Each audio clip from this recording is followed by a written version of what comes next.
You gotta focus. Just when it was starting to get good, they brought it back down to the goofy, and I was like, no, because you started to get a flow going, and then you went another direction with the flow, and I was like, eh. See, that's the thing. I like Thor: Love and Thunder, and I think part of that is because it went goofy. Because Thor, he's a fucking Norse god. Yeah, It has to be goofy. Right, There's no it way. has to be goofy, but when it was like action, action, action, and then in the middle of the action you go goofy, I was like, nah. But that's the thing. It's like goofy after the action. yeah, but I like the fact that it got goofy in the middle of the action. Because you know what? I mean, when you look back, it was kind of the same way when you looked at like the first batch of the Marvel Cinematic Universe with Iron Man. Okay. Iron Man had those moments where it was like there was so much action, and then you got Tony Stark starts quipping and like making jokes. Even in Avengers, it's like you had the battle going on and they just slow it down just to start fucking with Loki between him and Stark. So it really was. And Ant-Man Wasp Quantumania though set up so much, and the two post-credit scenes, just absolutely great. Because I mean, let's face it, I gotta say, Jonathan Majors is phenomenal, and they showed the trailer for Creed 3 right before the movie started, and oh my god, I'm like, this dude is ripped. So it's like, Michael B. Jordan or the other guy? oh, Jonathan Majors. Look. Oh, right. He's in Creed also. Yeah. So he's playing the antagonist this time around. So it's like, oh, this is gonna be crazy. Yeah. So I'm looking forward to that one. I'm like, I'm like, do I want to see it in the theaters or can I hold off? But it might be one I'm willing to shell out to go to the theaters. I can't even remember the last movie I saw in the theater. I just went with my friend as a like belated birthday present. I bought her ticket, and I kid you not, it was $41 and change. Well, yeah. Now. And that was in the morning. And you hear what Regal's doing now? Or AMC? It's AMC. It's AMC. Yeah, they charge. Oh, you want to sit in the back? That's $30. You want to sit right in front? That's like $10.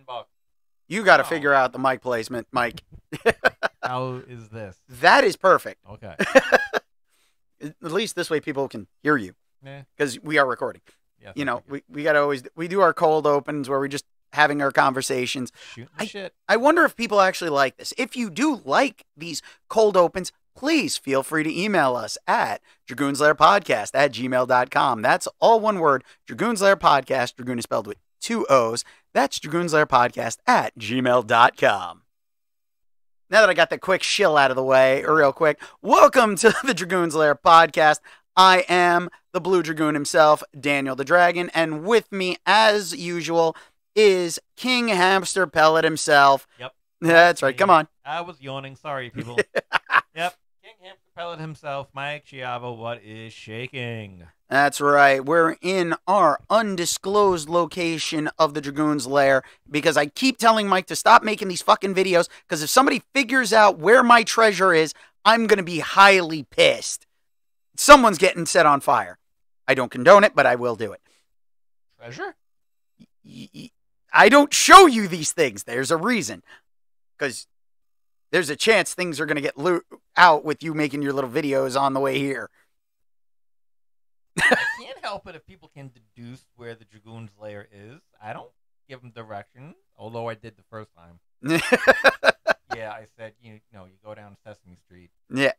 Stop doing that. Don't rehash that. I liked it. You liked it. I didn't like my location being able to be pinged.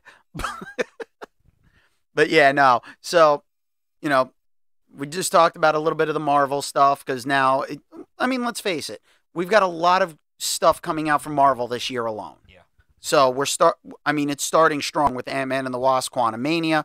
We're going to have Guardians 3. Yep. Although that is that is like the end of this current lineup for the Guardians. Oh, yeah, absolutely. We already know Batista's not coming back. We know Batista's not coming back. Yeah. We know, Well, the rumor is that this is the movie where, because they're like, you see who kind of dies, by the color scheme of the movie logo.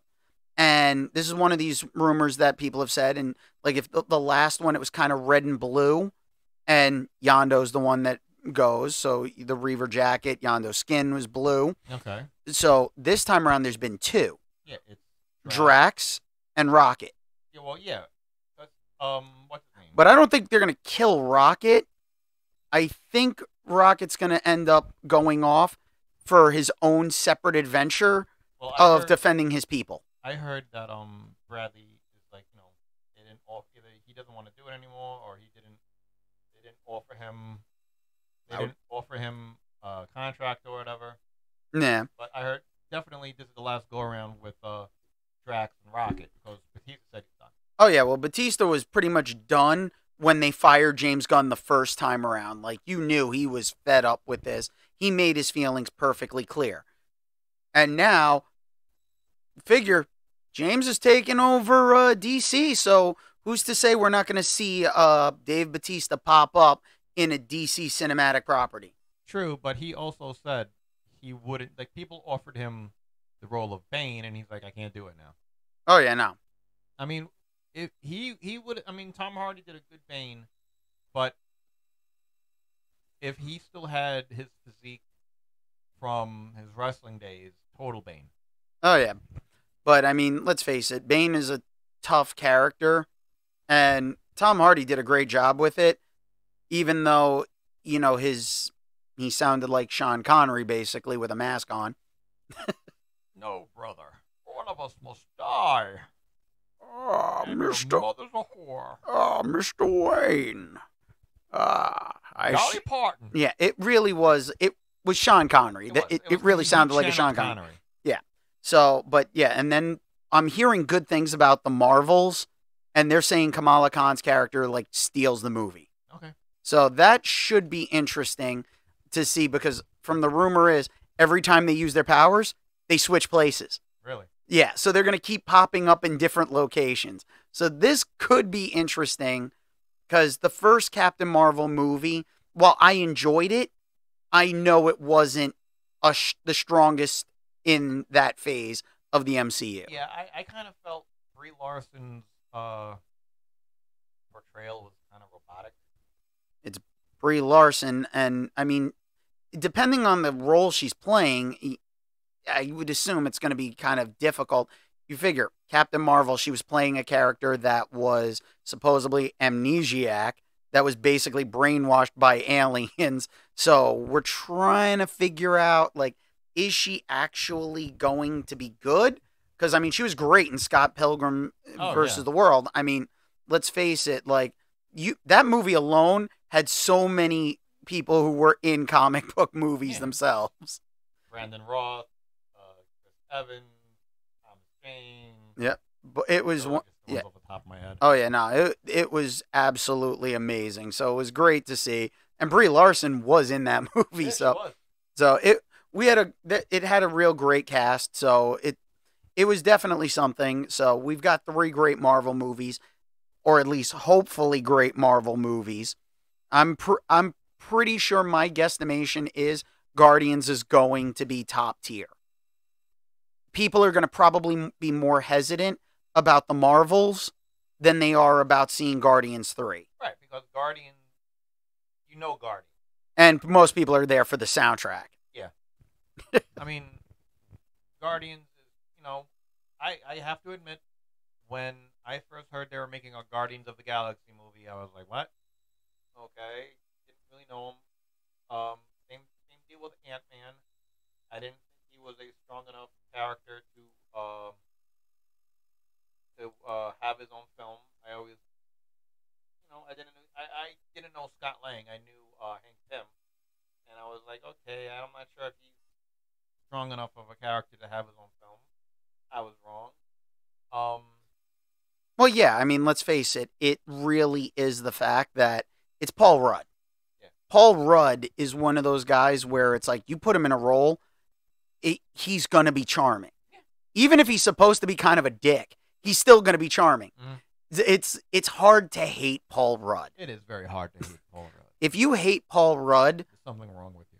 Yeah, I have to question, like, I can understand. It's like, all right, you know, you don't have to be a fan, but if you hate him, There's something wrong with you. Yep. We'll get checked out. Yeah, it doesn't make any sense. But yeah, so I mean, we got the Marvel movies coming up, and I mean, we got a lot of great stuff. Creed 3, you know, we're gonna go over our list for the next episode for March's upcoming movies. Okay. But we can say now Creed 3 is on that list because it's definitely. coming out 3/3. Yep. So Creed 3. Yep. So that's going to be one of those things where we're going to see Creed 3 and it has the hype. It looks good from the trailer and I'm actually excited for it. Because Michael B. Jordan has proven in the Creed franchise he's doing it He's right. Doing it right, yeah. So now we talked about The Last of Us last time, and this time around they kind of scammed us a little bit because they were like, we dropped the episode early on HBO. They said that, yeah, but yeah. Oh no, they did. I was like, it was up. I was like, are you Friday night? I'm like, it's there. I'm like, they really didn't want to compete with the Super Bowl. On the streaming service? Yeah. Oh, I thought it was dropping on like regular HBO. No, on HBO Max, it was there on Friday night, and I was like, what? I'm like, damn, like I was just tuning in to watch Real Time with Bill Maher, and I'm like, oh, geez. I'm like, I got to watch this now, too. Yep. And this episode was epic. Yes, it was. Really, I liked it. It plays into the game because this is a sequence, like a level in the game. Okay. Where you do have to like sneak from house to house, get behind like the guy in the building who's a sniper. Right. But you do have the waves of guys coming after you. And this was They actually used the word clicker. Oh yeah. You got the clicker and then you had the big boy. Yep. Who ripped that guy's head off. Oh yeah. The spore one where they just like in the game they break off with spores. But I think because they changed it for the show and they're not doing spores, they're doing like the kind of tendrils. Yeah. I don't know how that one's going to work, but it really was impressive. Like just ripping the guy's jaw off of it, like the top of his head from the bottom of his jaw. Yeah, that was. Watch it, people. If you haven't watched it, watch it. If you watch it again. Yeah, the visual effects for this episode were absolutely amazing. And you figure it didn't have a lot. And this has been one of those things where it's like they're not showing a lot of the infected in this. Because I'm not even going to call them zombies. Because they're not really zombies. They're infected by the fungus. Parasite. Yeah. They're infected. So it is a parasite. And the thing is, it's like when it overtakes them too much, they can't see. Now you get the clickers where it's like they hear everything. And now we just saw one of the big boys. Mm-hmm. Although the kid one really freaked me out a little bit. Which? The one that went after Ellie, like it was a kid. Yeah. And it's like flipping and doing like in the car. Oh yeah. It was like the kid saw Megan and was doing all that body contortion. Yeah, that one was like really freaky, but this episode was fantastic. Yeah. I'm like, they're doing everything the right way and they're doing it justice. Now, in this past episode, you meet Henry, and he kept saying he did what he did, but they never said what he did. In the game, is there a Henry?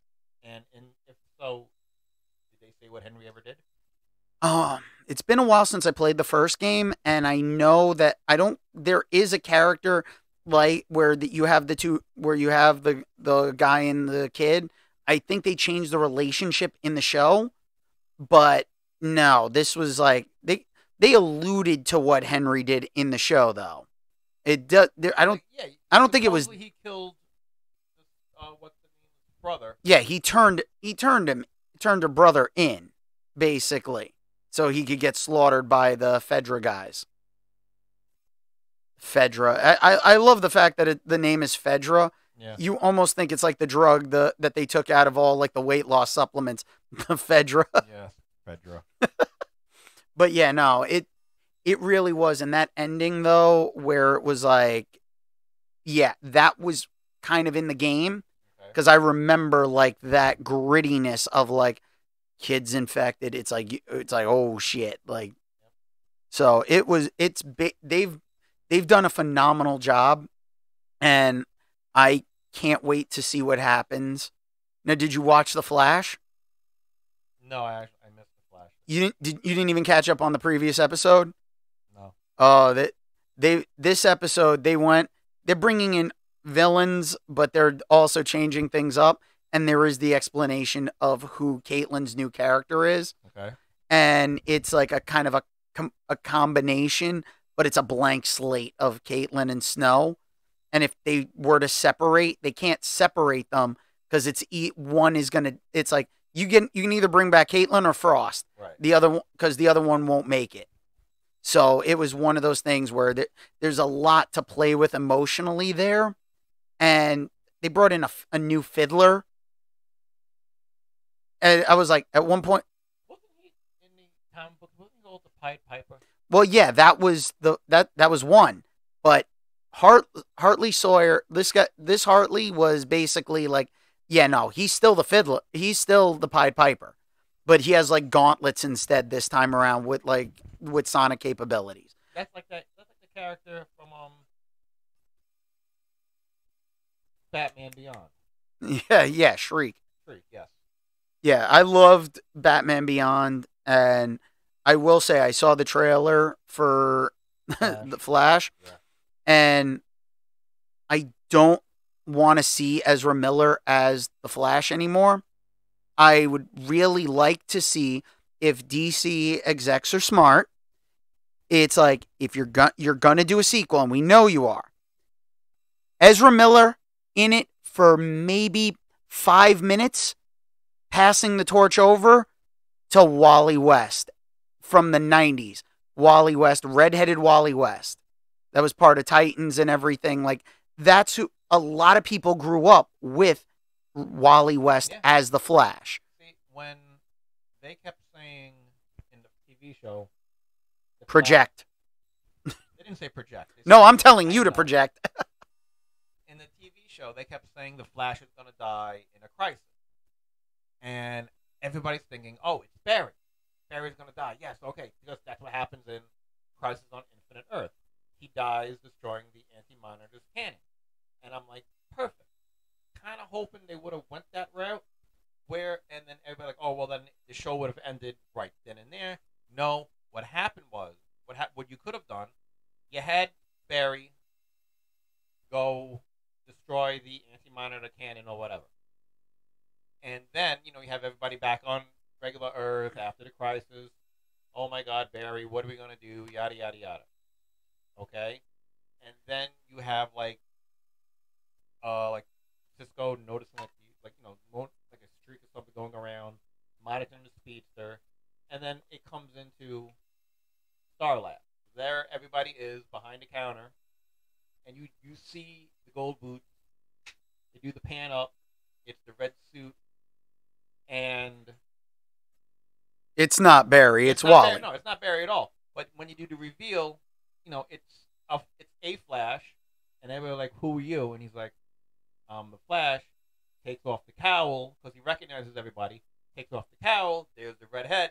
There's Wally West. Yeah. And then you can have the next season following Wally, and then you, like they did before, you bring him back from the Speed Force. Yeah, I would really rather see Wally West, especially because Wally West from like Justice League and Justice League Unlimited, that's what a lot of people grew up with.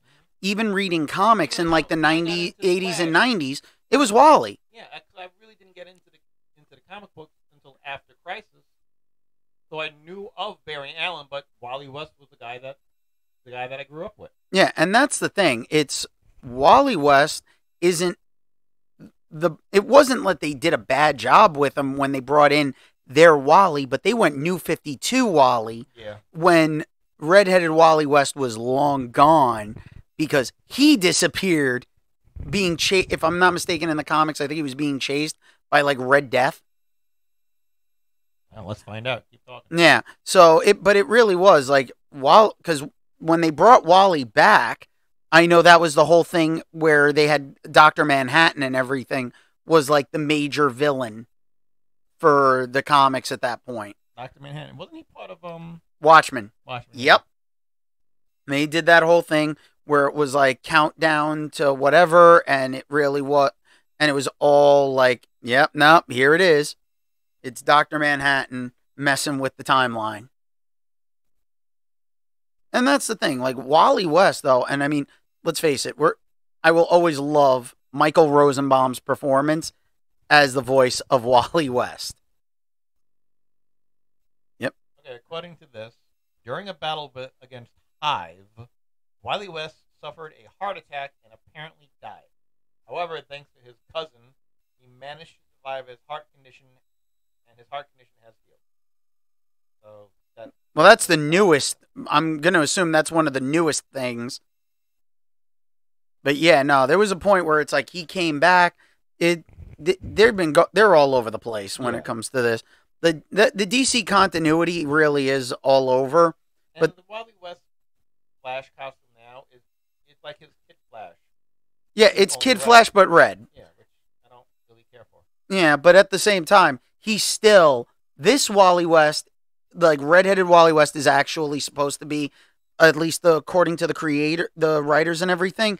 He is the fastest Flash, like the fastest speedster out of all of DC. He is number one. Barry's actually number two. I'm like, I didn't hate the kid that they got to play the new 52 version of Wally. Kenyon Lionsdale? Yeah, the one on the series. Yeah. Kenyon He was good, but it was a little weird because it felt like it's like if you didn't read any of the new 52, you didn't know who this Wally West was. No. So it really was a change up. But yeah, the villains get, like, you see the villains working together, and the ending though for this latest episode of The Flash, oh my god. It like, I don't want to like spoil it for everyone out there, but it really is like you're seeing like the almost the dark, like the DC metal, like, oh wow, like it's that evil version. Wow. Kind of. So yeah. So this should be an interesting short season. How many episodes? I think they said 9. Okay. But the fact that Stephen Amell will be back for at least an episode.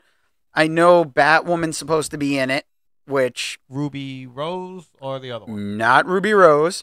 Ruby Rose will not come back no matter what. I don't think they would want her back anyway, considering the fact that I don't know if you actually watched the Batwoman series. I gave it a shot. I was like, nope. I actually sat through all 3 seasons, and they did bring back the Kathy Kane like character, but they gave her a different face. So it was like it's another actress. Where it was like, oh, they used the talents to give her a new face, not realizing who it was. So it was like Alice made a new face, and it for her own sister, not even realizing. Which I still love the fact that most people don't realize that the girl who played Alice was on the Birds of Prey series, where she was that version of the Black Canary. Yep. After her mother, which was Lori Loughlin, or should we say Lori Locked Up. But yeah, so this is what you get for lying about your kids to get them into fucking college. Seriously, there are schools that would take anybody. Yeah. We went to one. Yeah. It's like, oh, no SATs, you're good. Yep. That's how I got in. I didn't feel like taking a test on a Saturday morning. Anyway. Yeah. So, but yeah, no, we're gonna see a lot of great people coming back, hopefully. So we'll see how many people come back for Flash. Yeah. Because I think at the end you're gonna see everybody come. Like episodes, I think, my opinion, 7, 8, and 9. You're gonna see the floodgates open and everybody come back. And for episode 9 to finish it off, you're gonna see everybody. Yeah. You're gonna see the Jay Garrick. you're gonna see. You're gonna. I think. Yeah, I'm Because pretty sure Jay Garrick's supposed to be back this season. I think they're gonna pull out all the stops and think, you know what, this show has been continuously good for X amount of years. I think they're gonna give it the proper send off it deserves. Yeah, even though like some people feel like the last few like the seasons since Crisis have not been as good as I think they've been great. Like, but then again, but they have been showing that in March we're going to be getting Superman and Lois is coming back, Okay. and we're already seeing the new actor in the role for one of the sons because one of them left for reasons. Okay. They didn't say, but I would assume it's mental health reasons or whatever. But hopefully everything's okay with him. But yeah, the son without powers is I always forget if it's John or whatever the other one. I'm like, you gave him twins. I'm sorry. Like, you kind of just confused the living shit out of me at that point. Yeah. I mean, it going back to what Banky said in Mallrats, the only Wonder Woman is capable of, carrying his kid. Guaranteed he blows a load like a shotgun. Well, remember, if you do remember, they went off to what was it, like Kandor that was saved, Kandor, which was supposed to be in a bottle city thanks to a Brainiac. But yeah, we didn't do that one either. Although I don't know if you saw the Legion of Superheroes, like animated movie that just was coming out. When did it come out? I think it should be out. I don't know. I already saw it. I've been meaning to ask because you said you saw like the Supergirl one. I've been wanting to watch. Yeah, that's the HBO Max? It should be. Usually everything is on HBO Max if it's DC at this point. But yeah, no, it's worth it. The animations, it feels like that Superman, like Super Son, the Super Sons animated movie that they just did. Oh yeah, that wasn't bad. I enjoyed it. Yeah, so the animation style is a little similar to that. That's fine. Yeah, I like when they try different animation styles and different artwork, but sometimes it's like it can distract a little bit. So we got all that goodness going on. Yep. So, let's talk about the Flash trailer for a second. Oh God.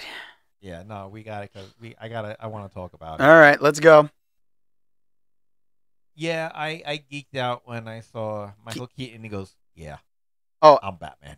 Yeah, that's the only reason I think to actually see the movie is Michael Keaton. Oh yeah, without a doubt. I'm not going to fuck Ezra Miller.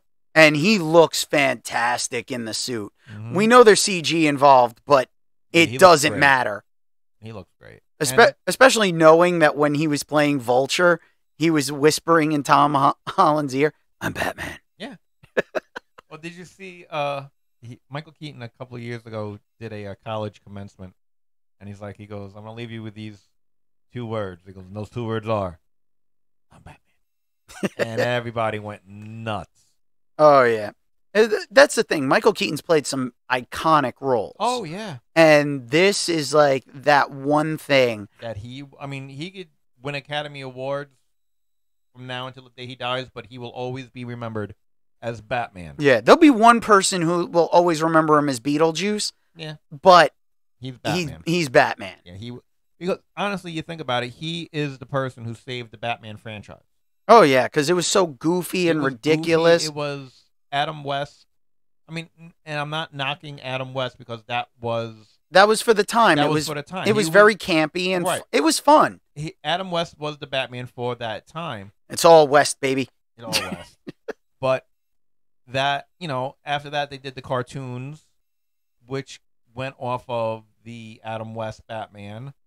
And, and that's what Batman, growing up, I watched the Batman TV show on rerun, and I watched, Super Friends. Yeah. And I watched Battle of the Superpowers. I don't. Yeah, Battle Superpowers. I don't know. Something like that. All like the cartoons that had Batman in it was a derivative of Adam West, where he was in the blue and gray suit, and he's like, "Thanks, chum," and this and that. But it took somebody like Tim Burton to say, "Hey, guess what? Batman is dark." Yeah. And I'm going to bring him back to the shadows. And when, before he did Batman, what did he do? Mr. Mom. Yep. And everybody went, what? Mr. Mom was going to be back? Fuck out of here. Yeah, we didn't know about the controversy back then because no internet. No internet. So, I miss those days so much at times where it's like we didn't, because nowadays, and that's the thing, like I talked a little bit about Ant-Man and the Wasp, but I've left everything just to my opinion of really enjoying it, and like Jonathan Majors performance-wise, but I did not spoil anything. No. If I didn't see the movie this weekend, like within the first 3 days, I can't go online. Because if you go online within the first 3 days, you're gonna see spoilers up the ass. Yeah, it's like, come on. I will say, a buddy of mine, Chris Sorrentino, who has a great podcast of his own. I will promote them if they ever want me to, but I'm not going to do that right now. But it's like he posted a picture on Facebook, and it was a picture of the trailer with Michael Keaton as Batman. I saw that. That was like, okay, you know what? He didn't spoil anything about the movie, which was great, but it was like, I'm showing that they are showing this trailer, and it's like, it's Michael Keaton. The moral outrage, listen, I don't like Ezra Miller. Yeah. But at the same time, I want to see Michael Keaton as Batman. And that's what's going to put people in the seats is, do you want to see Michael Keaton back in the 89 suit? You want to see the Tim Burton Batmobile. Oh, yeah, absolutely. Not only that, but let's face it, we could have had the Batgirl movie, and we would have gotten Keaton and Brendan Fraser, and we're not getting that now. I still think somewhere down the line, they're going to be like, okay, you know what? We're going to release it on the down low. Somewhere someone is going to sneak it out. It's going to be like the Roger Corman Fantastic Four. You're going to see somebody's going to get a copy, sneak it out. You're going to see it popping up at Comic-Cons and people just selling bootlegs. Oh, here's the Batgirl movie. And eventually Warner Brothers is going to be like, you know what? Other people are making money on something we didn't. Fuck it. Problem is, I don't think they can legally because they're using it as a tax write-off. Somewhere down the line, you're going to see it be released somehow, some way. Fingers crossed, because that's the thing. I don't think it's as bad as they want to make it out to be. I think they were still in the middle of editing the movie, so things weren't finished yet. Right. Nothing's going to look good when it's not finished. I mean, let's face it. Remember when Wolverine came out, like X Origins Wolverine? Yes. And there was that bootleg that snuck out that didn't have all the effects done. No, I didn't. Oh, I saw that, and I was like, oh, this looks terrible. The movie was terrible, but the effects weren't even finished. So without the effects being finished, it looked worse than it was. Right. It didn't help anything, but then again, that movie was not good to begin with. I didn't mind it. I liked Liev Schreiber as Sabretooth. Oh, yeah. Liev Schreiber as Sabretooth was great. The problem was, and they've said it, that movie came out during the writer strike. So they had to rush everything. They didn't just rush it. They also didn't have an actual writer. So it was just, hey, do a bunch of shit. I think my favorite line in there, well, my two favorite lines is when before Wolverine gets his claws, like gets the adamantium, he goes to fight Sabretooth at the in the bar, and Sabretooth looks at the bartender when Wolverine walks in. He goes, "Do you have insurance on this place?" Guy shakes his head no. He goes, "Too bad." And then after he gets the medal, Sabretooth goes, "Do you even know how to kill me?" Wolverine goes, "I'll cut your fucking head off. See how that works." And he goes, "Okay." Yeah, but that's the thing. It's just like it worked for some one-liners, but I mean, let's face it. It was Hugh Jackman and Liev Schreiber, which the two of them were gonna make that movie no matter what. It was the piss-poor performance of what they did to Ryan Reynolds portraying Deadpool.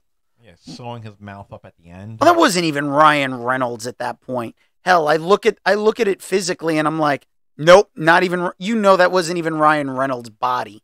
But that did kind of test the waters a little bit for Deadpool. Well, it made people want a real Deadpool, Yeah. not that bullshit. Yeah, well, that's why he shot him at the end of in the credits of Too. Deadpool. He shoots him. Oh yeah. Well, what was that? The theatrical cut? Was that the unrated, or was that the Once Upon a Deadpool? No, I remember seeing that in the theater, so it had to be the theatrical cut. Yeah, so it's in the theatrical cut and the unrated cut. Okay. Because Once Upon a Deadpool is the PG-13 Oh, version. I would never. No, you can't make. Oh no. No. It's actually hilarious because what they did was they have Deadpool basically goes and kidnaps Fred Savage and puts him in the childhood bedroom from The Princess Bride. And he's reading. I saw parts. I saw like commercials for it. It's worth it just for those scenes alone, because if you've seen it unrated, you don't care. But it's like he's bleeping himself out, and it makes the dialogue sound dirtier than it actually is. And I was like, this is great. It's like, it's so ridiculous, and it works. Yeah. So, I mean, that's the thing. But you're 100% right, though, that it's like Michael Keaton is the reason that's going to get asses in the seats for the Flash. Yeah, without a doubt. It's like, you know what? It's the last time we're going to see Affleck in the Batsuit. We're getting Keaton back in the Batsuit. It'll be interesting to see how this new portrayal of Supergirl is going to be. But it's an Elseworlds. Yeah. So you can get away with just about anything at that point. Yeah, slap an Elseworlds on it. I mean, and my biggest fear is that they do end this movie, the Flash movie, on a cliffhanger, where it's like, okay, you did this, and then you give us. It's like what they did with Black Adam. You give us Henry Cavill back as Superman, and then James Gunn goes, okay, we're rebooting everything. So I don't want to get hopes up at the end of this film where you might see something, oh, that looks really cool, and then no, you're never going to see it come to fruition. Yeah, that's going to be the trickiest aspect of the entire thing, is we're not going to know until we see it. Well, if that's the case and James Gunn is going to redo everything, what they should do is at the end of the Flash movie, don't give any post credit, don't give any mid credit. Just ending is the ending, and that's the end of it. The problem is, it seems like the DC execs are actually hopeful and want a sequel with Ezra Miller. And I'm like, it's the biggest mistake. I get it. You're saying he's committed to his therapy. He's committed to fixing his life. You know what? I'm all for someone's redemption arc. Not him.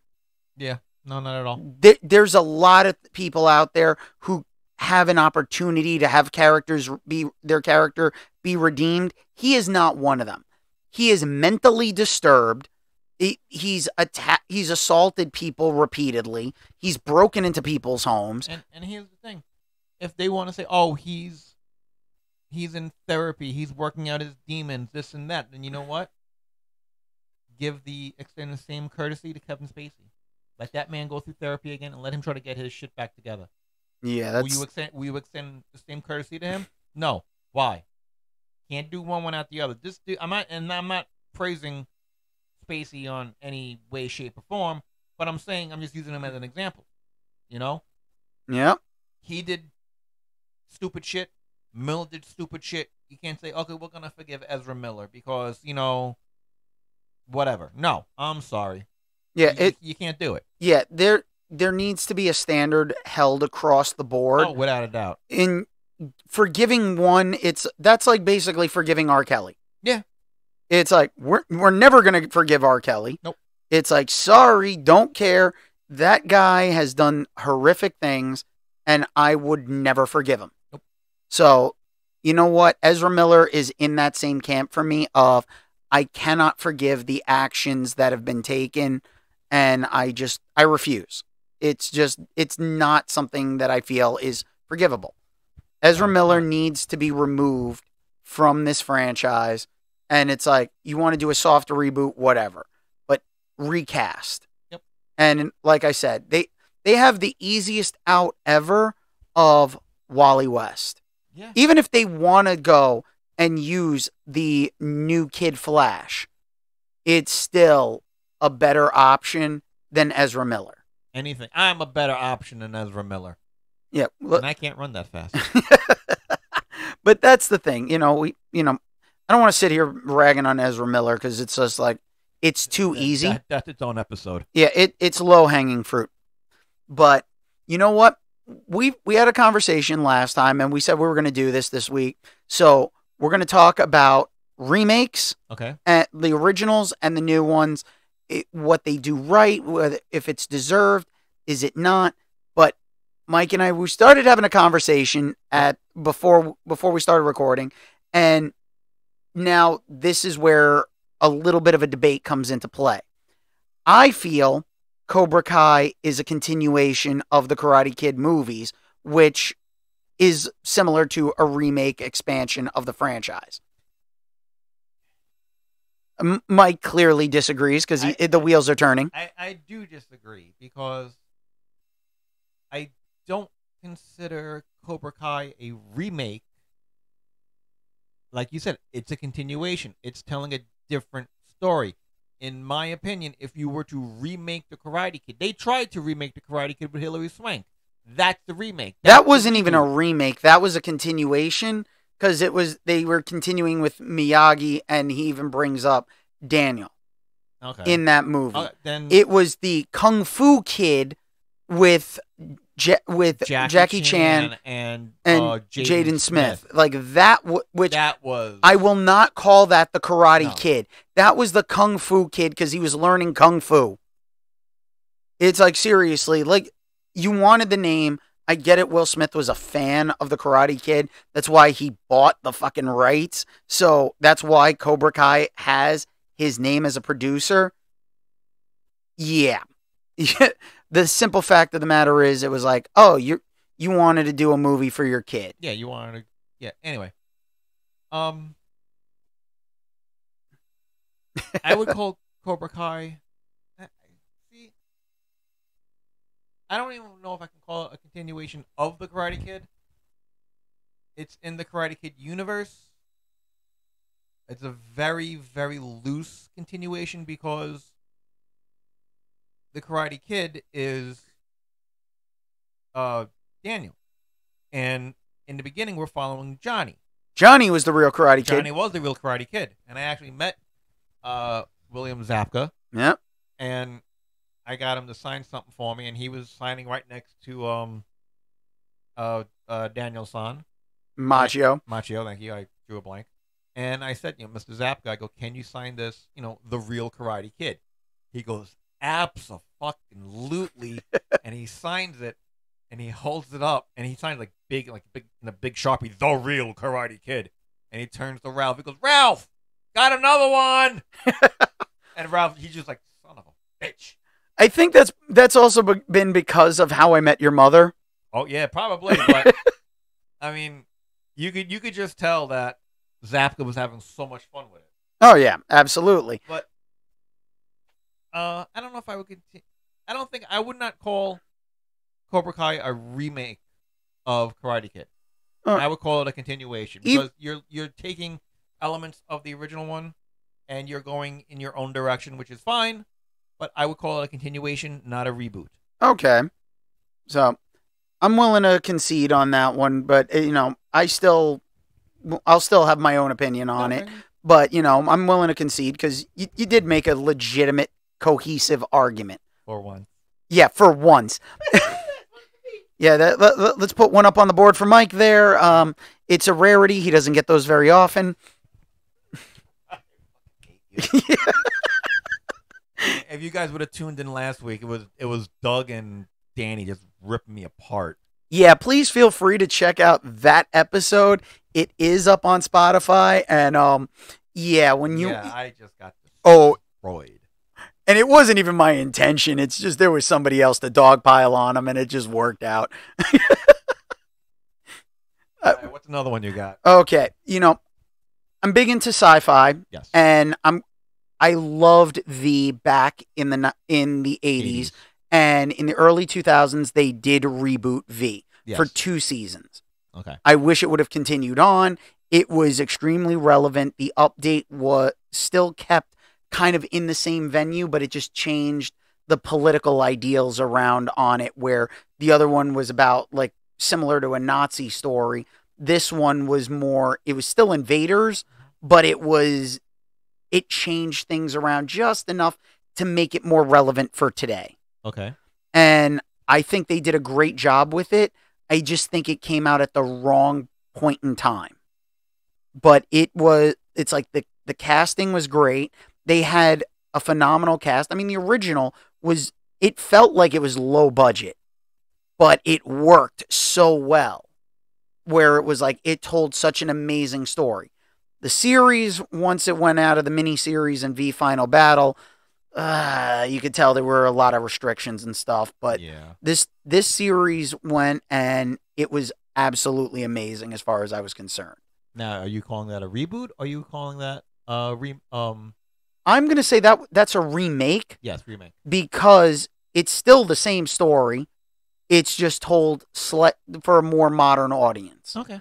Which, technically, I mean, I can kind of say the same thing about another one, since I can't really use Cobra Kai. I'm going to use Thundercats. We had the animated series back in the 80s. Are you talking about The one that was on Cartoon Network, where Will Friedle had Will done the Friedle, voice of Lino. I like that one. Oh, that was That was amazing. great. And then he went out and did Thundercats Go, and I was like, no. Yeah, it was No, like there it were was something. issues that took place behind the scenes that it's like that messed up that show. But Will Friedle was writing episodes of the show. You could tell there was a love for these characters. And it was amazing to hear the original Lino's voice as Lino's father. They really they got the deep cuts in that one. Yeah. And it was updated for a more modern audience. You know, it got I feel it really hit like the older fans from the original series, but it also told a story that you could watch with your kid and you would enjoy it. Your kid would enjoy it. I mean, I wouldn't know. I don't have kids, and I don't plan on it. I like that the remake of Thundercats, just like I like the remake when he did Masters of the Universe. Yep. It gave you like the first 3 episodes, and I'm not talking about the Kevin Smith one. When did it come out? The early 2000s? It was like 2000, 2001, somewhere around somewhere there. around there. They again Cartoon Network. They relaunched He-Man, Masters of the Universe, but what they did for the first 3 episodes was they gave you Skeletor's backstory. Oh, How he was. Yeah, that very first episode Yeah. of seeing Skeletor before. Yeah, he was a guy named Keldor, and he was fighting before he was King Randor, and they were going at it. And Yeah, he throws the he threw the acid, acid, but Randor bats it away with his buckler shield. his buckler shield, and it splashes Keldor in the face. And I was like, you know what? That is. I wanted to know how Skeletor came about, Oh yeah, and and that's what they did, which Yeah. I liked. it was like that was one of those things where Cartoon Network was putting out some good Yes, remakes. very good stuff. And then they said, "Oh, we're gonna go this way." Yeah. Now, one that I have to say was an absolute perfect and was better for the remake, Battlestar Galactica. Yes. Battlestar Galactica was so cheesy back when the original came out. I mean, it had some good actors in there It had good actors in it, but you gotta give it a little bit of slack for the because- time. For the time, for the 80s sci-fi. Well, that was everybody I think it coming was off like I think that was more like the late 70s because there was Galactica 1980. 1985. No, it was 1980, and no, Yeah, that was blatantly terrible. Okay, fine. Even if it did come out in the late 70s, Yeah, which everybody was still coming off Star Trek, Star Wars, and that's what they wanted to see. which this update though was absolutely phenomenal. Yep. It touched a lot of relevant issues that are still relevant to this day. Mm-hmm. And not only did it hit relevant issues, but the acting was so phenomenal. I mean, I got to say, some of my favorite actors were on that show.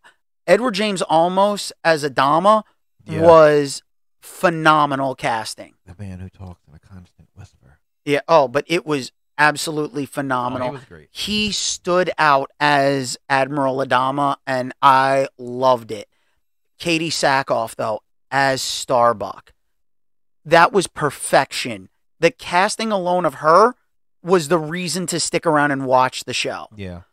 I mean, and then Trisha Heffler as one of the Cylons Mm-hmm. of the six model of the Yep. models. Oh, and it was amazing to see those multiple Cylon models and the upgrade from the old toaster versions. I mean, I did like the fact that they did have the homage of the old Cylon, Yeah. like there in the museum aspect. Yep. But then they brought back the old style Raptors. It was amazing. It had that nostalgic feel to it. It had the nostalgia, but not only that, but it was so updated and so relevant that it was like they even had them speak. Like Edward James Olmos and like a bunch of the cast members were there at the UN talking to kids Yeah. at the UN. And I love to throw that speech out every now and then. It's up on YouTube, but I love to repost it every once in a while when people start being really fucking racist, because hearing Edward James Olmos saying there is no white race, there is no Latino race, there is no Asian race, It's just the human race. we're the human race. Right. There are no other races. We're one people. Yes, we are. So that speech was so moving, and that was Edward James Olmos, not even as Adama, but that it was him. like it felt like it was coming from Adama. Yeah. And it worked so wonderfully. So it's like Battlestar Galactica was that show that I told my friends, I was like, if you call me during this episode, like the new episode's out, I will kill you. if someone is not dead or dying, do not call me. If you interrupt me, I know where you live. When this episode is over, I will be at your door and you won't be. I will hunt you down. Oh, I made that threat, and I kept that threat going for the entirety of the run of the show. And I mean, their episodes were phenomenal. Yep. So now, Mike, what are some of yours? Okay. Got to start off with The Flash. Okay, yeah, I'm of course. a fan of the '90s show. Yeah, we were going to talk Flash no We're matter gonna what, Flash because no we matter already started with the movie and the new season. So I'm a fan of the '90s oh, show. John Wesley Ships was phenomenal. And I would call this a reboot Yeah, because that's what it is. I'm again not shitting on the '90s show. What I call it an Elseworld story because it is they've rolled it right into the new series. What I didn't like about it was the lack of rogues gallery. Oh, yeah. They brought back Trickster for 2 or 3 episodes, which was fine. I liked the Trickster. Wanted to see Reverse Flash. I wanted to see Captain Cold, Captain Boomerang. Well, remember it was only one season. It was, but If we would have got a second season, maybe we would have got more. yeah, but that show, it was like so many other shows of the '90s, especially like a superhero show like that. There was no recurring characters. No, but did you notice that if you go back and watch that show, there are so many Star Trek actors. Yeah. Throughout that series, before they were even on Star Trek Mm-hmm. or Next Generation, Deep Space Yeah. Nine, fucking Voyager, because Jerry Ryan is in an episode as like a kidnapped girl, if I'm not mistaken. I was like, I went back watching that and I was like, oh man, these people have been all over. They have been, but like I said, I like the fact that they had Trina McGee rather than Iris. yeah, okay. Iris left. They But- didn't even have Iris. No. She left in the first episode Oh, wow. because she was dating Barry, and then she went off to be like some kind of artist somewhere else, and he ended up with Tina. But like it didn't have anything like there wasn't that comic book feel to it. No, because, Because because when he walks past the movie theater in one of the first couple episodes, you see they have a poster on one side of the door and on the other side. One is for Batman 89 and the other one's for Superman. But I mean, like, like so many shows of that time, it was like once they got rid of the bad guy at the end of the episode, you never heard of him again. Like they never made reference to what happened yesterday. So now we fast forward to get Grant Gustin's Flash. I liked it. I mean, obviously, it has more of a comic book feel to it, and it tells an overall, like each episode tells a bigger story. It's a part of a bigger story. So they're going to make references to stuff that happened in like seasons before. The Rogues, I like the Rogues.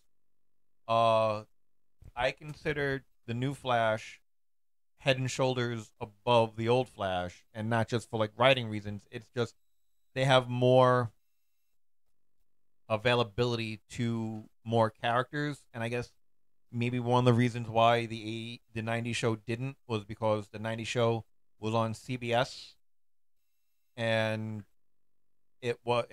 Warner Brothers owns DC. Yeah, So maybe that was an issue. Yeah, I'm sure there was a lot of rights and issues that went on. I remember they actually did a pseudo Reverse Flash episode where somebody got a hold of, like, they cloned Barry and they put him in a blue suit and they called him Max Mercury, and he had like the IQ of a 5-year-old. Yeah, I think they were kind of going around because it was kind of like the Adventures of Lois and Clark. Yeah, where it was like they were still with a little bit of the Adam West style of being campy. Mm-hmm. Although I will say, like, the Adventures of Lois and Clark had a lot more like recurring villains and stuff. And again, that's what I like. Like, just don't give me one and get rid of them. Yeah. Well, I mean, like I said, the series was one season, one and done. Yeah, which was a shame because I really enjoyed it. And once I heard John Wesley Shipp was going to be in the new one, I'm like, great, they're paying homage to him as the Flash. And in the back of my head, I'm like, please, somewhere, gotta get him in the red suit somehow. And they did. And then when they said he was, they got him in the red suit in Crisis, but when they said he was going to be Jay Garrick, I'm like, that is beautiful. Oh, it was, because he was, not only was he Jay Garrick, he was Barry's father. He was dude was all over the place. He's the like alternate Flash, but also what really killed me is the fact that they also got Mark Hamill to come back as the trickster. Yes. Got me again, Flash. Yep. That is still one of my absolute favorite episodes of Justice League Unlimited. Yep. It is the Flash with the Flash Museum, the Rogues. Like, you saw how much the Flash cared. Yeah, because he's not just, he won't just beat you up like Batman. He won't just there's that glimmer of hope that he can reform you. It's like, that's not how the medication works, Jesse. And he cares about the people, and it's not like Superman where, okay, I'm gonna stop you from doing this, and then I'm gonna drop you off in prison and hope you reform that way. Flash is more hands-on. Oh, absolutely. Because he's not the brooding millionaire. He's not the alien from another world. He's the guy who had normal parents, who grew up, had to go to work. He's like the everyday hero. Yeah, and that's the thing. And he has an actual real job. He has a real job. He had to keep a real job. Yeah. He can't fly off to his Fortress of Solitude. So my next one. Okay. And this is not going to come as a shock to you. Of course not. Knight Rider. Yeah, that was never going to be a shock. Never. Now, the thing is, it didn't work. It was bad, the remake. I'm not going to disagree with you. Although, if they would have stayed, did you see the 2008 pilot movie of Knight Rider, the reboot? Yes. If they would have stuck to that formula, okay? If they would have stuck to that, it might have had a little more life. Because, okay, back in the 80s, how was Kit indestructible? Oh, it's a molecular bonded shell. What does that mean? I don't know. I'm just going to throw out big scientific terms, and it's Yeah. the 80s. You don't know what the fuck I'm talking about anyway. Yeah, now it's nanotechnology. But that makes sense because there's a little bit of reality in your science fiction. Yeah, but the fact that then it changes shape for the different cars. Hang on a minute. I'm not talking about the series. I'm talking about the pilot movie. The pilot movie had them change. It changed colors. It did not change. It stayed a Mustang. It did not change the shape of the car in the movie. See, I remember it where they did change over for that pilot movie. It changed different styles. The only thing it changed, it didn't have the attack mode, which was just stupid. It was like Super Pursuit mode, but ridiculous. Yeah, but it was like they had the pickup truck. They had the... No, that didn't come in until the series got picked up. See, I think you're wrong on this one. Trust me, I'm not. Trust me, I'm not. He really wants one more. He just he wants some redemption after the joking around last time. Yes.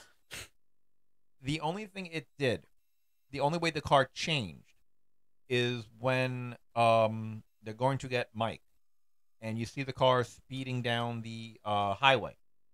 Okay, they said because of the nanites, it created an extra deck wing on the back that gave it more of an aerodynamic flow. Okay, but you have to remember, in the '80s series, what made Kit cool? The dashboard. Yep. The steering wheel. The fact that the front of the car did not look like, even though it was a Trans Am, the front of the car did not look like a Trans Am. And the LED light back and forth. Going back and forth. I mean, granted, on the Mustang, it had the air scoops on it, and that's where they had the scanning light. That looked cool, but on the outside, that was the only thing that looked cool on the car. You could tell this is a Mustang, and in the back of your mind, you're going to be like, well, what's going to happen next year or the year after that when Mustang changes their style again? Yeah. You know? And yet they had their fleet of cars that they could use for the series. They did. And I actually saw down in Pennsylvania, I went to a car a dealership to get in her Mustang. They had the Knight Rider Shelby. Yeah. And I was like, oh. And I just stuck my head in the car. I was like, and it was nice leather. It had KR embroidered on the headrest. The sticker price? Oh, I got to hear this. $500,000. And I'm like, for Mustang. I'm like, granted, okay, it's a Shelby. Yeah. Okay, granted, it's a Shelby.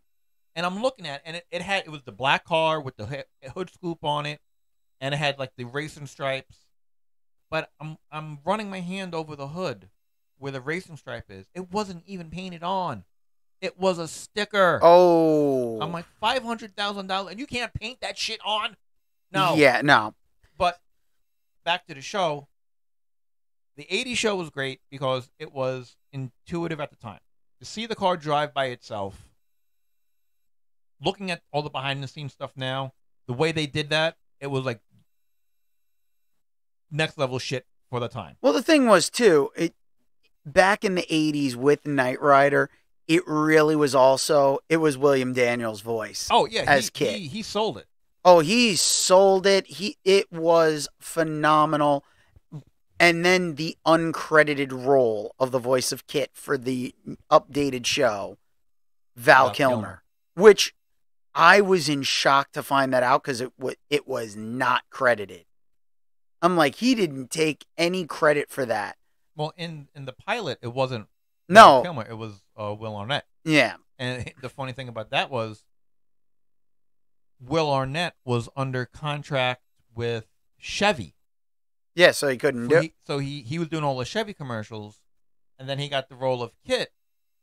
And I remember watching it on TV, and I'm like, oh, that's Will Arnett. That's cool. Getting it on DVD, nope. Listening to it, they redubbed him with Val Kilmer. But what made Knight Rider 2008 jump the shark right off the bat? Transforming into different vehicles. Yep. No, if you keep the nanite storyline, You wanted to change cars? Do this. You can say the nanites can mimic, like you driving by in, I don't know, say, oh shit, give me a car. I'm not a car guy. You know that.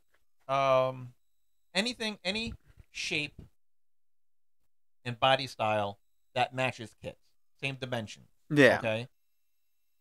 Take a picture of it with the nanites, and then the nanites will project that image onto the skin of the car.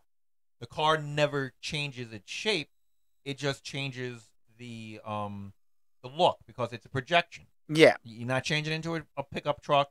You're not changing into attack mode. Get rid of it. They needed to, but remember, this at that point now, it's an advertisement. It is an advertisement, but that's where it jumped the shark. Oh, absolutely. Having Carr come back at the end, yeah, and making him a fucking transformer. I like the fact that it brought back Peter Cullen as the voice. Yeah, but you make him a fucking transformer. No, I was like, he sounds like Carr sounds like Optimus Prime.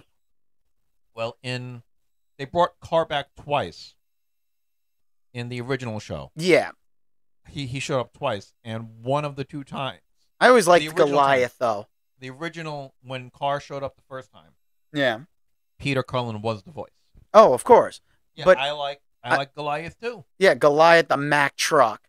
Mack truck that was just as invincible as Kit. Oh yeah, absolutely. That was. If they were smart, if Universal was smart, if being the key phrase, they could have done so much with that. You keep one foot in reality, okay, to make your science fiction a little more believable. It would have worked. You get rid of the Transformers. It was too much peanut butter in the chocolate. Oh, without a doubt. Without a doubt. Too much peanut butter in the chocolate. But I'm still hoping maybe down the road we get another reboot. Yeah, I mean, I will say the kid they got to play the new Michael Knight he wasn't bad. No, he wasn't. It was just the cars. The car. It's like, and the thing is, I like the style of the cars they had. Yeah. I just didn't like the fact that it's like it changed over. I'm like, okay, what if you're gonna change over and switch cars? How about Kit just switches because the operating software switches from one vehicle to the next. Yeah, you could do that. And the thing, because let's face it, didn't they do Team Knight Rider? I was just gonna say, dude, you're talking about Team Knight Rider. Yep.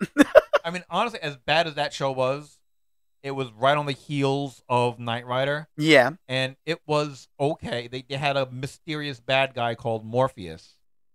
And at the end, and they made reference to the original Knight Rider. Now, let me just say this, ladies and gentlemen. We are hitting Mike's stride. This is where his wheelhouse is, folks. It's Knight Rider. This is the wheelhouse. This is where you can tell he feels most comfortable. Like, seriously, most of the time he's like, the mic's not going anywhere near his mouth. Sometimes you guys are having a hard time hearing him. I'm having a hard time hearing him. But this is where he has been shining. And he's getting a kick out of it, too, because this is the praise. He's actually getting praise from me here. And that he's not used to that one at all. I fucking hate you. Again, Team Knight. I'm going to jump right back on it. Fuck it. Of course you are. Team Knight Rider. Goofy as hell. What was it? A motorcycle? A helicopter? No. That's Airwolf. No. Team Knight Rider was a Mustang. Yeah. Which was weird because I don't think the woman who was driving the Mustang had a license. Because it was a convertible, always with the top down. And whenever you see her driving, it was always green screened. I'm not even joking. It was always green screened. Okay. So it was a Mustang. It was two motorcycles that could combine into one car, which I just thought was stupid. That is weird. Yeah, I mean, in the motorcycles itself didn't even look like motorcycles. Mm. It looked like weird. And one of the motorcycles' name was Plato, and he kept talking in philosophy. No, he kept talking in 80s sitcom. Yeah, that's terrible. It's weird. It was weird. They had a Ford Excursion. No, Expedition. Okay. Ford Expedition and an F-150. All right. And each one had its own personality. Like the F-150 was the attack beast. That's what his name was, the Attack Beast. Yeah. So of course he was the more tough one, and of course who drove the Attack Beast? Token black guy. Dante was the name of the expedition, so he was a little more. They tried to go like William Danielson with William Daniels. Thank you. With that one, you're trying to make him a little more sophisticated. He was Mr. Feeney. He was Mr. Feeney. The Mustang. I kind of forgot what the Mustang's personality was. I was every time we saw her, I was like, "Why aren't you driving?" That was. You were too distracted. I was too distracted, and it was bad green screen too. It was barely the 90s, I think, when that came out, right? Early 90s. Yeah, so Yeah. the green screen technology for TV wasn't so good. Yeah, then. but I was like, but you would see everybody else driving like in the car, like they would have the camera mounted on the car driving, and then they would cut to her, and I'm like, what the fuck? Don't you have a license? And then the other motorcycle car that was driven by a reformed cat burglar, she had like a snooty bitchy tone to her voice. And her name, oddly enough, was Cat. Of course. Of course. Why the fuck not? Well, I think they had about as much trouble naming characters as you do. Oh, I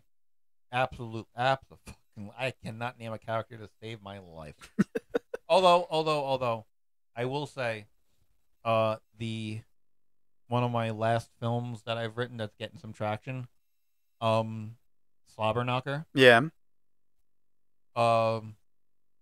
One of the names, and this is for any of you wrestling fans out there, one of the characters in the film name is man, I can't. You did ask me, we forgot it. Oh, one of the characters' names, Mark Kfab. Oh God. No, don't. Oh God, me. That's clever. If you don't know wrestling, Mark Kfab. Okay. But when you know wrestling, a mark is somebody who's like, yay, good guys, boo, bad guys. And Kfab is when you don't break character outside of the ring. Like MJF, AEW, MJF. He lives kayfabe. Or Undertaker for all the years. All the Undertaker. So I threw it in there. Guy's name, Mark Kfab. It'll get a chuckle out of everybody who knows what Mark Kfab is, and everybody else who does, like, oh, it's a cool name. Yeah. So now let's go to your third. My third, I have a couple of them. I just want to keep it to I want to keep it to 3. Yeah. Because there's been plenty. A shit ton. I'm gonna have to go with MacGyver. Okay. I like the original. Richard Dean Anderson solving crimes with a Swiss Army knife. Told a story. You had some returning characters, which I liked. Okay. I kind of liked the remake a little bit more because he wasn't solo all the time. Okay. He wasn't going out. Like in the original one, he had to go on this mission, and he meets this person while on this mission, and then chances are you never see that person again. In the remake, he has a team. Yeah. In the original, he had a friend, Jack Dalton, and he showed up every now and again. And in the original, Jack Dalton was played by the same guy who played D-Day in Animal House. Can't remember the guy's name right now. Okay. But he was D-Day in Animal House, and he showed up from time to time. In the remake, Jack Dalton was his right-hand man, working with him in the Phoenix Foundation, and the actor who played Jack in the remake was Jack Eads. I'm sorry, George Eads. And the two of them played off each other perfectly because you had MacGyver, who was, all science and smarty and this and that. And then you had Dalton, who was, let me just punch it. And he was all up with all the pop culture references and everything like that. And the two of them bounced off each other, and they were hysterical.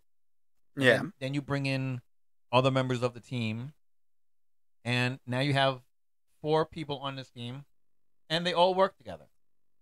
And that worked. I wish it would have went on a little bit longer because it was getting good. It was getting interesting. You wanted to see where it went. That is one of the shows where I would say I would have to put it a notch or two above the original. Okay. So those are my three. All right. Knight Rider, MacGyver, and The Flash. All right. Now, we didn't discuss this, and now I'm going to throw out a question. What's one show you want to see get a reboot, and what's one show that should never get a reboot? Never get a reboot because it was just that good as it is, or it should never be spoken of in daylight? Either or. Okay. One show, in my opinion, that should get a reboot. Can I go cartoon? Yeah. Dungeons and Dragons. Okay. Because the original Dungeons and Dragons cartoon was amazing. It was. Keep it that style. Maybe don't have them get sucked into a portal going on the Dungeons and Dragons roller coaster. I mean, it was the 80s, but that was a bit of a stretch. People went, what? Well, remember, at that point, it was the 80s, but it also didn't, like... Didn't matter. It was an 80s cartoon. Yeah, TSR at the time, who had the rights for Dungeons and Dragons, like, they weren't, like, if you notice, there were no toys produced. Right, there wasn't. Because they didn't have the rights to make toys, because for the production team for the show, I've unfortunately have looked way too much into this, but that's also because I was really fascinated, because there were shows I wanted to see get an ending, and then they never got an ending. That was one of the ones that, did they ever make it home? They actually, and you have it up there, they actually recorded audio. They wrote the last script. Yeah, it was performed as an audio drama. Performed as an audio drama, the last script. But the only two people who came back from the original cast. Yep. One was the guy who played Dungeon Master, I believe. No. I know it was. I think it was the little brother. Willie Ames? No. The little brother, Bobby. Yeah, but didn't Ames do his voice? No. Willie Ames was the ranger. Oh, okay. Yeah, Ames was the ranger. Donnie Most was the Cavalier. The Cavalier. And that's all it was either Presto or Bobby. So it was either the Barbarian or the Wizard. No, but it also was Sheila the Thief. Yeah. She came, and she did a bunch of other cartoons. She was like RC in the third season of Transformers. Yeah. And so, I mean, that's one that it was like, you can actually find on YouTube a fan version where they kind of did an animation for that episode. Really? Yeah, there's actually some good fan animation out there for it on YouTube. I saw it and I was like, I actually had to sit there and like really took that in, because it was like they told that story and ended it. That is, even if it comes back as a mini series. Well, I think they're working on a show, because the movie is coming out. Yeah, but I don't think that. I don't think it's. I want to see animated. I want to see the animated. Again, even bring it back as a mini series and just tell the story. Okay. Have them fight Venger for the last time. Get home. Yeah. Put an exclamation point on it. All right, so I want to see Dungeons and Dragons get a remake. And what about Never? Never. And now, if you say it's too good, you got to say it was too good. Yeah. If it was so bad, you got to say why. See, right now, my mind is just going 80s. Well, see, I'll let you think about it, and I'll give you my. I'll give you my like should get a reboot. Mm-hmm. And in all honesty, it's going to sound a little weird, but I kind of want to see a reboot of Chuck. The Zachary Levi show. Yeah, when he was like he was like he was like he was like the intern in a spy. No, he got all the spy information from a supercomputer got put in his head.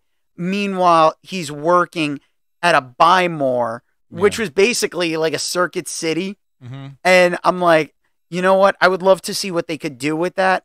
Zachary Levi, I know he's been trying to get them to do like a Chuck movie to like finish everything off. And it's something I would love to see, but Chuck is one of those shows where it was like, it was always on the chopping block, but it was so good.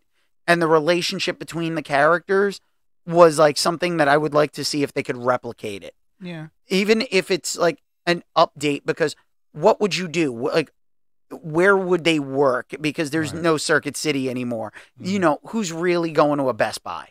It's like nobody's really shopping retail anymore. You're one of those rarities. You know, most people, it's like, oh, we just order everything online. Yeah, So it would be interesting just to see what they would do with it, even if they did. Because I mean, technically, I mean, you could still do a retail store, Yeah. but I'm like the cast of goofy like people working at that store really felt like something you would see at a Circuit City. Oh yeah, without a doubt. What show would you not touch? One that I would never touch, Small Wonder. It's one of the easiest things. It is so 80s terrible. Okay. I- My next question was, it because it's too good or too bad? Oh no, I love the show because it's so bad, and I'm someone who loves. If it's really bad, if it's like so bad it's good to me, I will enjoy it, and I always enjoyed Small Wonder. Yeah. But I would never want to see them even attempt to remake that, because if they did, it would be so problematic. Oh, without it. That making a guy making what, she 12-year-old? Yeah, it was like a 12-year-old girl robot. It's like no, and We talked about this in our 80s show. yeah. So, but it's one that it's like I just no. It's always a no. Yeah, There's it's a hard pass. yeah. There's old shows that there are plenty that I would love to see get a remake. And if I say cartoons, I'm gonna say one from the '90s, Pirates of Dark Water. Yes. That I want to see that either the cartoon movie or a live action movie would kick ass. I want to see the series actually finish, because they got like halfway there, and then it's like it's over, it's done with. We get no more. I hate when they do stuff like that. Mhm. And back then, it was pretty much the norm that a show would just get canceled and you'd never get any conclusion. Speaking of pirates, my bluff have to be CG. Oh, Bluff? Oh, yeah. Although, Only person who could pull off bluff. okay. Who am I gonna say? No, I want to know. Who are you going to say? Mr. James Earl Jones. No. Who? I actually would like to see Carl Winslow himself. Reginald Val Johnson. Seeing him as a pirate rather than being a cop.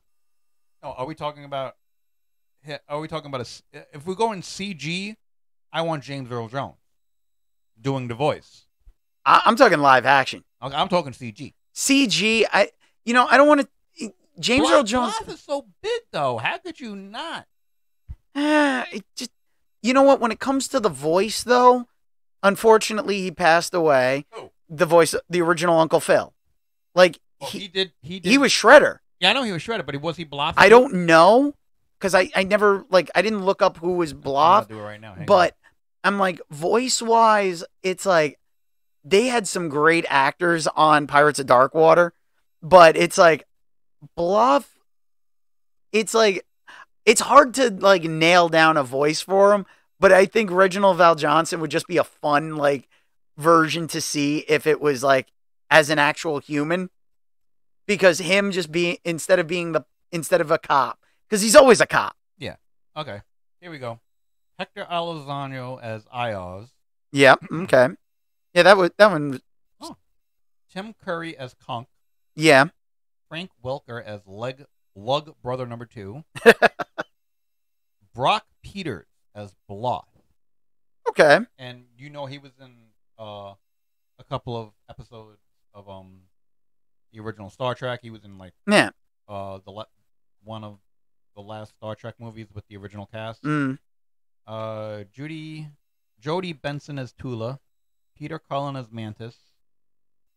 I mean, Jim Cummins was in it. Yeah. He's very funny. Jim Cummings is in everything. Winnie Kate the Pooh. Mulgrew. Yep. Roddy McDowell. Well, did you ever look at the full cast list from Disney's Gargoyles? No. It is an almost veritable who's who of Star Trek. Kate Mulgrew plays Titania, Queen of the Fairies. When they got to like season 3, when they started in with Oberon and like all the mythical stuff, I think it was season 2 into 3. You had what's his name? The one who was Data on Star Trek, Brent Spiner. Brent Spiner was Puck. Yes. David Xanatos. Jonathan Frakes. Yeah, and Marina Sirtis. And also, who was the gargoyle who was like half robot? That was Michael Dorn. Yeah, that was Michael Dorn was Cold Steel. Demona was Marina Sirtis. It's like you saw, like they kept coming, and then I think there were Star Trek cast members that were part of like that group of like jackals and hyenas, like the action heroes and stuff. It really was like a who's who. It was. So I mean, now I've given a bunch. I gotta know now. I've given you time. What's your never? Highlander. Oh. And why? Because I think it is just that good. I will agree. Highlander is one of those shows from the 90s. That borrowed from the movie, but went its own way and paid homage to the movie. However, towards the end, yes, it got really goofy. Oh no, it took a turn, and then the two movies. I'm not talking about the movie. I'm just talking about the TV show. I know, but those two movies can never be spoken of again. Yeah. Sorry, Adrian Paul. Yeah, it's like Adrian Paul, though. I mean, he was awesome as Duncan. Oh, he's still like. Have you seen like him online? Yeah, still doing his sword stuff. Yeah. It's like the dude is awesome. Yeah. So yeah, I mean, I don't want to say I liked the fact that they killed Duncan's wife. Yeah. But I felt after she died, it kind of gave him more freedom. Yeah. A little more freedom, that he's not tied down. I didn't like the fact that they made Richie an immortal. Wasn't crazy about that. But all in all, as a whole, I liked the show. I liked the fact that they brought in Roger Daltrey from time to time to kind of be like his who was Sean Connery's character? Oh shoot. Yeah, they brought in Roger Daltrey's character. They brought in Roger Daltrey. Yeah, to kind of be like the Sean Connery until they brought in the Watchers. Until they brought in the Watchers, yes. Which I like. I like the Watchers too. Yeah, I like the Watchers. I liked a lot of the stuff that they did. I liked how they had they changed the quickenings so it was like you didn't just get their power. You got their personality. Yes. So you could, if you killed too many evil guys, you got a dark quickening. Yep. That was some good shit right there. Like, and I think just not talking about the TV movies with Adrian Paul. I'm just only one of them was TV movie. The one before the last movie was made for TV. The one before it was the one that had Connor and Duncan, and that one actually went to the movie theater. That one went to the movie theater, but they made two with Connor. They made two TV movies with Connor. See, I only remember The Source, which was like the final nail in its coffin. I think they did one. I think they tried to save it and do one more. Yeah, because I know they tried to do a spin-off, The Raven. The Raven, yes. Not that character wasn't good, but not good enough to hold a series on her own. Yeah. Now, just random shits and giggles. What would you think if I said they should do a remake of Sliders? Complete reboot or continuation with those Cro-Magnon guys? Complete reboot, because that show took a fucking huge left turn. It was good, and then it went, we're going sideways in a big way. When John Rhys Davies left, yeah, you knew it was fucking done. Yeah, and when Jerry O'Connell. Thank you. When he left and they brought in his real life brother. And No. Oh no, they had the two of them together. Yeah, but then O'Connor left and they just had his brother and they kept calling him Q. Oh no, what they did was they merged them, didn't they? Yeah, they merged them, and that's where they got Mallory. So they just like because O'Connor left the show. Yeah, that's what I mean. Him and Jerry and Charlie both left. Yeah. It was like the only one who was the ever constant was Rembrandt.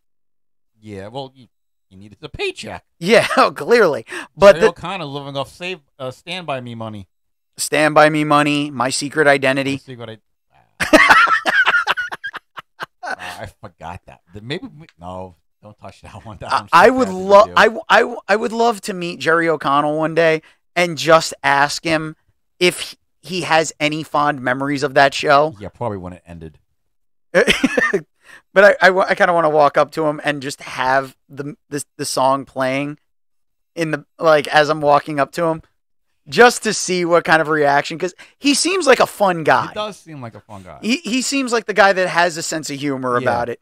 I mean, let's face it. You can't take yourself too seriously. You can't take yourself too seriously, and he married Rebecca Romaine. So I'm sorry, but it's like he's winning no matter what. He's winning. Oh, he won. That's just like I'll answer your question in a second. Yeah. But jumping to baseball real quick, the Mets signed Justin Verlander. Okay. You know, Mr. Kate Upton. And when they signed him, somebody made a joke, or maybe he said it, I don't even remember. He goes, I want to go play for a team that really doesn't have where I don't have to have any October pressure. And I'm like, you make maybe 20 starts a year, no October pressure, and you still get to wake up next to Kate Upton. Oh, yeah. No. Sir, let me shake your hand. Yeah, I'm sorry, but just the fact that you said that alone, it's like, you got balls. Dude. And I'm a Mets fan. Yeah. I'm used to disappointment. Dude, Pete Rose talking about Joey Gallo. He goes, how can you only have 237 plate appearances and strike out half the time without shooting yourself? And I'm like, you know what? Only Pete Rose can say that. Yep. That man belongs in the Hall of Fame, but that's for a different story. Getting back to the sliders.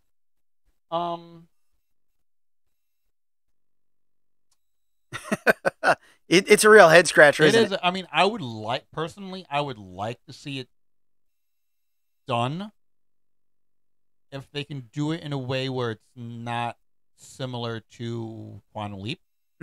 See, the thing is, I think when it comes to sliders, it can be done because remember, they were going to alternate universes. So every time you go to another, they were multiverse hopping before Marvel and DC. What it was. Yeah, like before, like Marvel and DC decided we're going to do it cinematically. Oh yeah.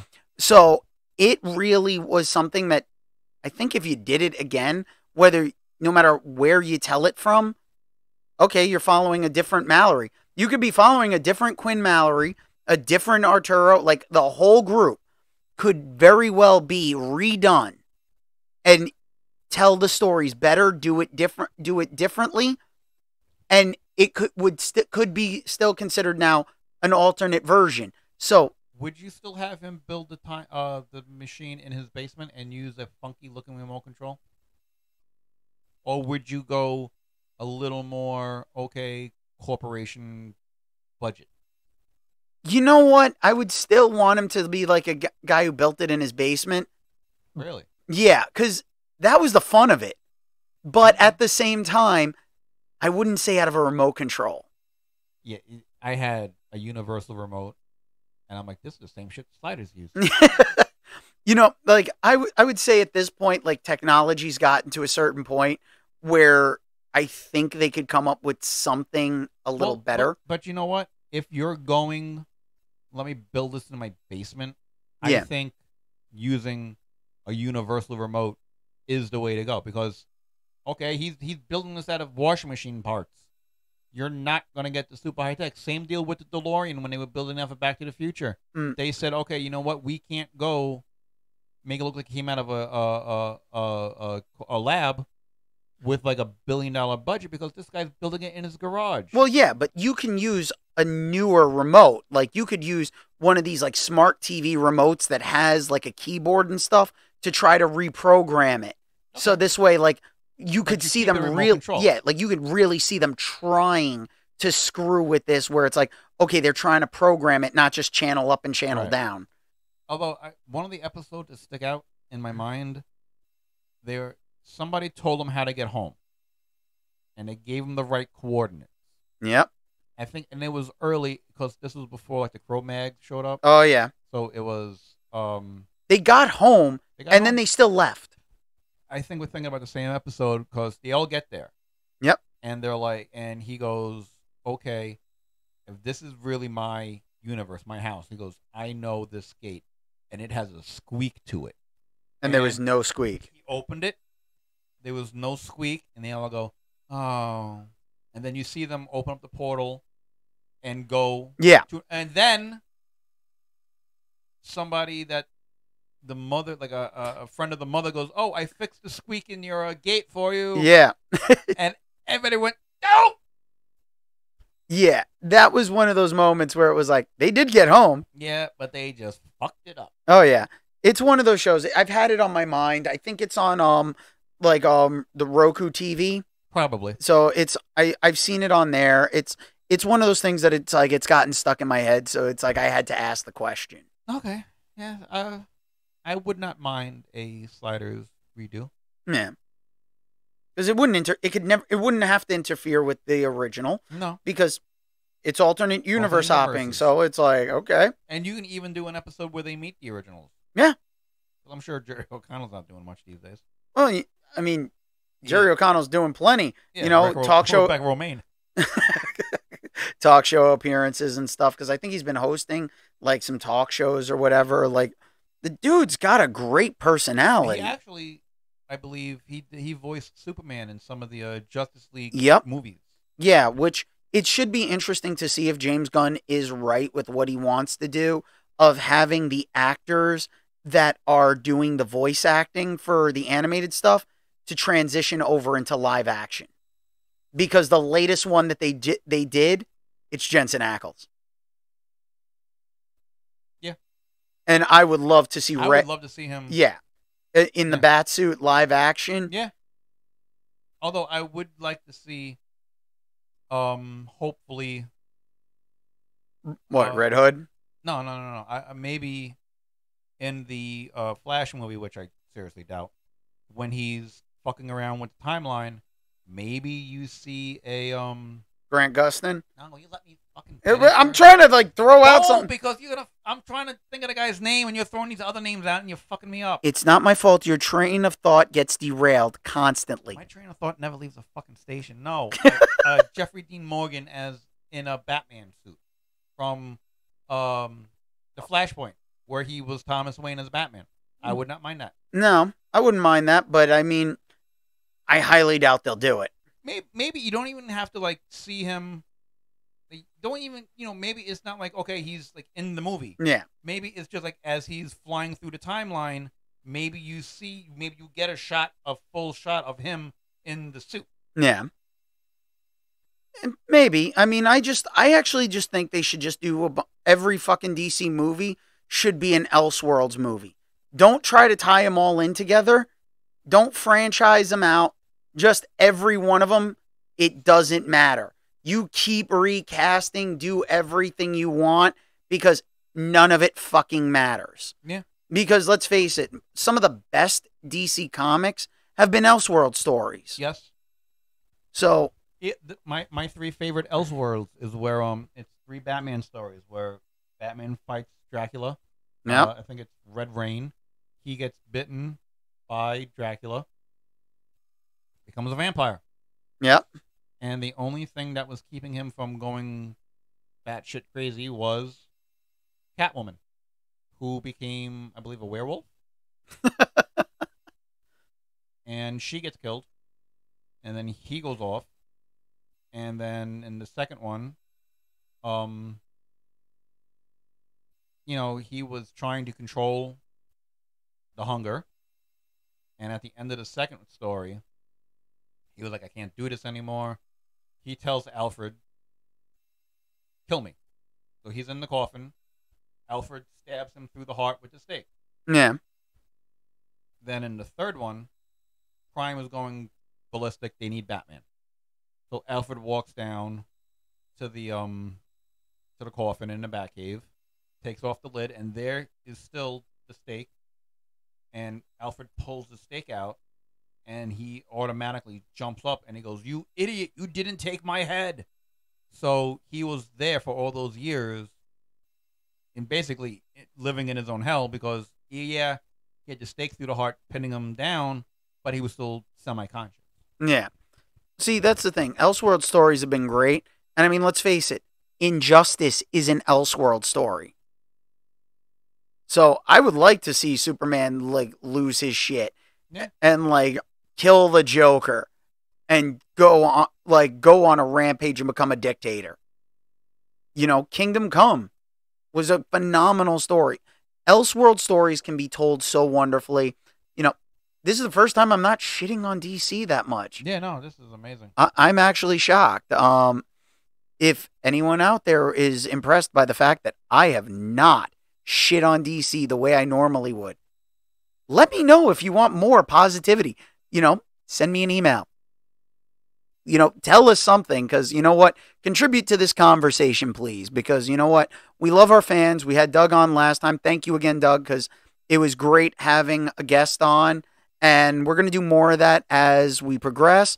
But at this current moment in time, we've got so much crazy shit to talk about, but I want people to like really. We want to hear what you got to say, guys. I want you guys to get involved, be part of the fandom, and like let us discuss. Tell us your thought.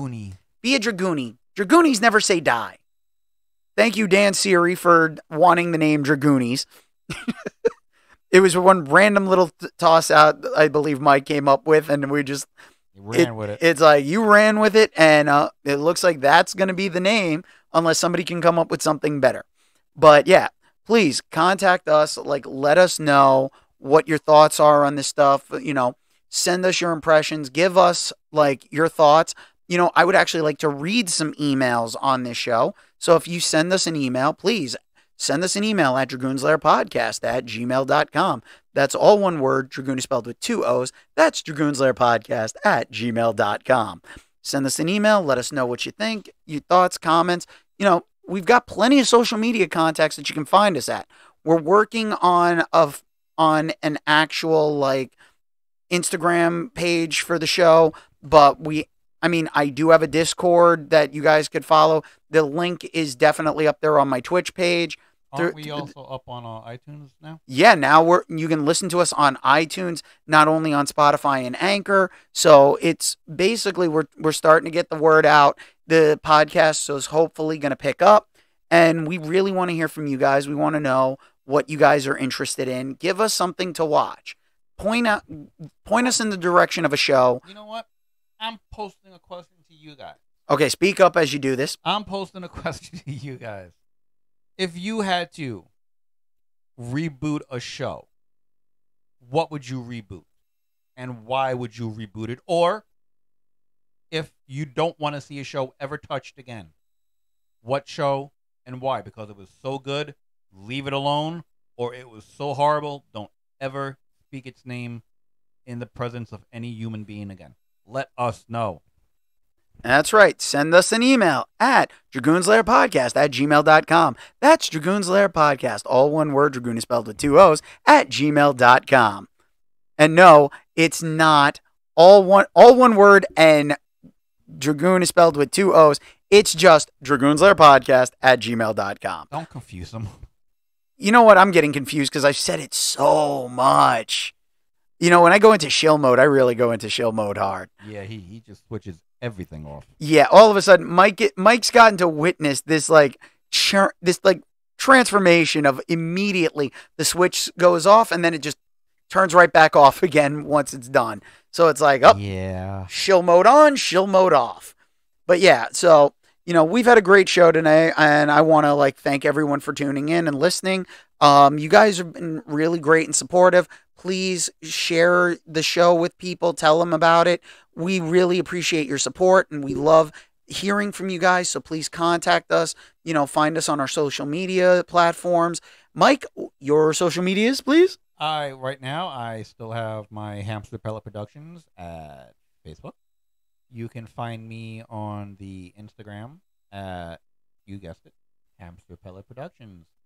I have a Twitter, but I don't tweet I have a ticking talk, but I don't really ticking talk because I ain't got the time because I got too much work shit to do because I gotta study, which is new ground for me.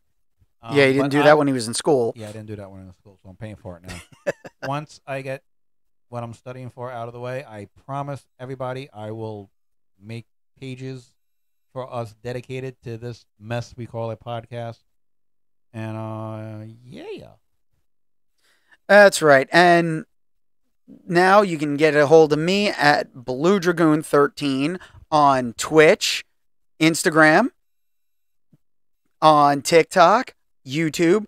It's pretty much easy to find me if you just look up Blue Dragoon 13. I am just out there for all the world to see. You tell me he's out there. Yeah, you know, I've lost my mind a long time ago, and motherfucker, you never had it. You know what? I've given you praise today, and you're making me regret it. So, well, you know what? You got one. I'll say it next week because no. Now you gotta say it. Well, no, I'll say it next. You'll week. forget it by next week. That is probably true.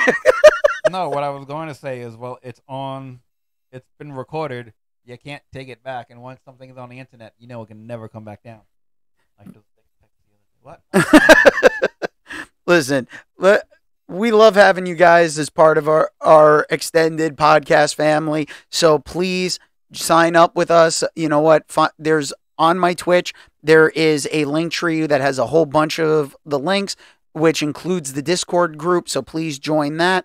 We're going to see if when we do a streaming episode where we record, we're going to try to see if we can have an actual audience. So if you join up on the Discord, we're going to go through Discord, and with any luck, you guys will be notified in advance and you'll be able to join in with the episode, listen to us recording it live, and heckle back. Oh, absolutely. We'll definitely be taking questions, comments, and concerns. And I do say concerns because most of us are concerned about Mike's mental well-being. Had to after that little comment there, jackass. So, with that being said, I am the Blue Dragoon himself, Daniel the Dragon. With me, as per usual, the one and only King Hamster Pellet himself, Mike Chiavo. And please let us know if you like the fact that he got a special mic. I got Mike a special mic, so we haven't heard any. Yeah, there's been no. Yeah, there's been no rattling, but we also have to figure out exactly where the placement is because he doesn't project his voice. I have to keep ragging on him just a little bit as we end the show today.